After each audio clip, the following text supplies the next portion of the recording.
On va s'occuper maintenant de la deuxième partie de la fiche de quatrième doigt que je t'avais écrite.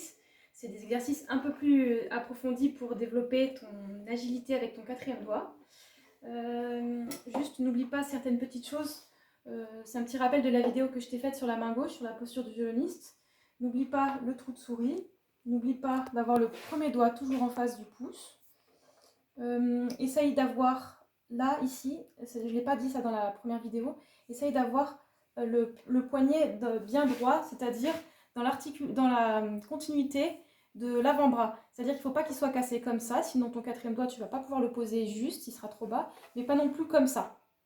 Vraiment, en fait, ça c'est quelque chose, tu ne peux pas t'en rendre compte toi-même, il faut que tu demandes à quelqu'un de te regarder ou de te prendre en photo, ou que tu te regardes dans la glace.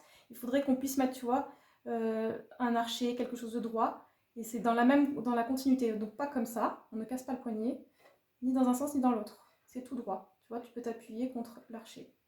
Mais ça, on s'en aperçoit, on le sent pas, vraiment. Donc ça, tu peux pas t'en apercevoir comme ça, c'est vraiment regarde dans le miroir ou fais-toi prendre en photo. Une petite chose aussi, pourquoi le pouce en face du premier doigt? C'est parce que sinon, si tu le mets en arrière, comme ça va sûrement t'arriver des fois quand tu vas oublier, et c'est normal, et ben c'est plus difficile pour le quatrième doigt d'aller à sa place. Ça tend la main un petit peu.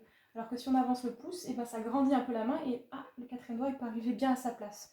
Tu peux aussi bien ajuster la position de ton coude en fonction de sur quelle corde tu joues. Ça, je te l'avais dit, mais je le répète.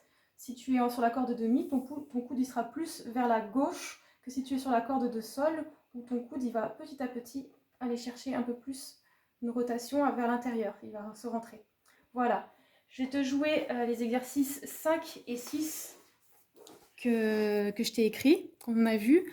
Alors juste, voilà, je te rappelle notre petit code de la route de la partition. Les petits traits, les petites lignes vertes, c'est pour dire que pendant tout le temps où il y a les traits, la note donc, qui est délimitée par ce trait, c'est-à-dire là c'est le si premier doigt, eh ben, le premier doigt il reste posé. Donc ça veut dire que là pendant tout ce temps-là, eh ben, je ne bouge pas mon premier doigt, il reste posé. Là il n'y a plus les traits verts, donc ça veut dire que je le lève évidemment pour jouer un La. Et là je le repose jusqu'à quasiment à la fin. Ensuite, n'oublie pas les traits rouges, c'est pas des liaisons, c'est juste pour dire que les doigts sont collés, 2 et 3. Donc voilà. On a après, sur le deuxième exercice, c'est pareil. Le deuxième exercice, on en parlera après. Là, je te joue le premier. N'hésite pas à le jouer en même temps que moi quand tu seras un petit peu plus à l'aise. Tu fais pause sur la vidéo ou tu te mets à l'endroit même où je joue, comme ça on le joue ensemble. Donc je te donne le départ. 1, 2, 3.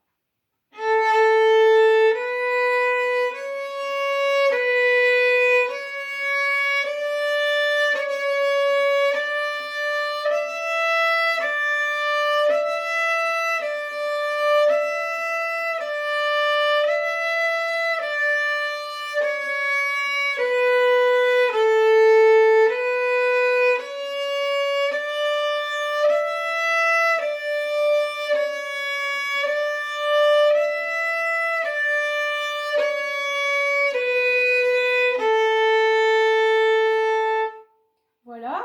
N'oublie pas de bien te dire le nom des notes dans la tête. Ça, c'est très important. Alors, si tu ne te le dis pas tout de suite, pas encore pendant que joue-le un tout petit peu plus lentement et tu lis bien les notes, tu lis les notes à voix haute avant de prendre le violon.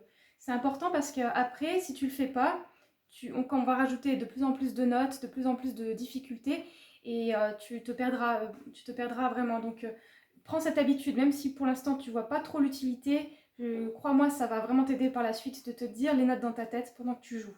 Même tu peux essayer de les dire, alors ça c'est pas facile, mais tu prends le début par exemple et puis tu dis La, Si, Do, Si. Tu vois, tu dis doucement pendant que tu joues, même si c'est pour jouer plus lentement, c'est pas grave, mais c'est bien de dire les notes en même temps.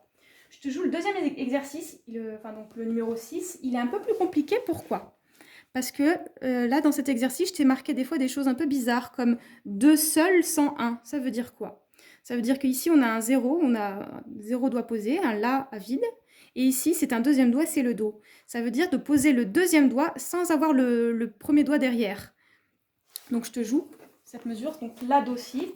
Ça veut dire que je fais La et je pose le 2. Mon 1, il reste en l'air. Et après, je poserai le 1. Donc je te joue même dans ce sens-là. La, Do, Si. Tu vois, je pose pas les doigts en paquet, c'est-à-dire je pose que le doigt dont j'ai besoin. J'ai pas fait.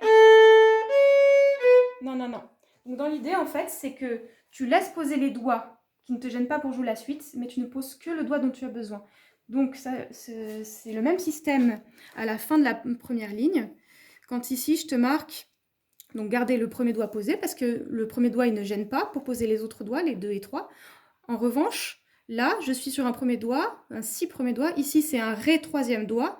Et bien, pour passer de 1 à 3, je vais faire juste 1 et 3. Je ne vais pas faire 1 et 2, 3 en même temps. Donc, ça va faire si, ré, do. Je te le joue pour te montrer.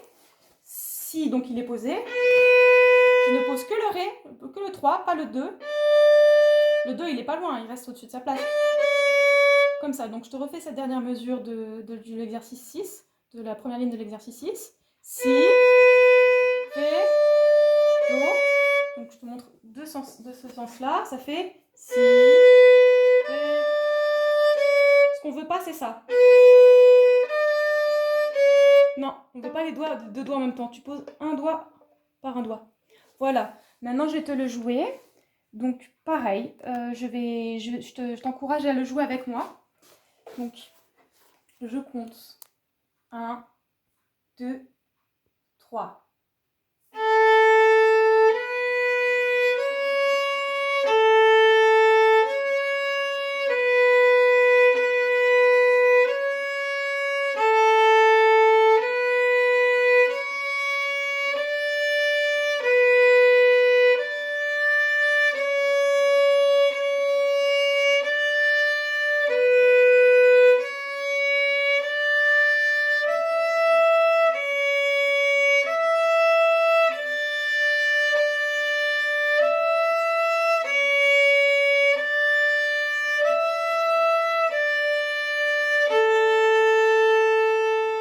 Tu vois, je m'aperçois que là, c'est pareil.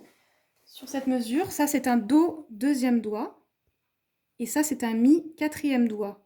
Eh bien, on passer de 2 à 4 sans poser le 3. Donc ça fera, tu peux t'entraîner même comme ça, comme si tu faisais du piano sur ton pupitre. Donc tu poses do, mi. Alors on a le premier doigt posé. Donc ça fait do, mi, ré. Tu vois, je ne fais pas do, mi et ré en même temps. Do, mi, ré. Voilà, comme ceci. Dans tous les cas, dans tous ces exercices, n'oublie pas de garder bien les doigts au-dessus de leur place. C'est-à-dire que même quand ils ne jouent pas, tu dois garder les doigts bien au-dessus des cordes.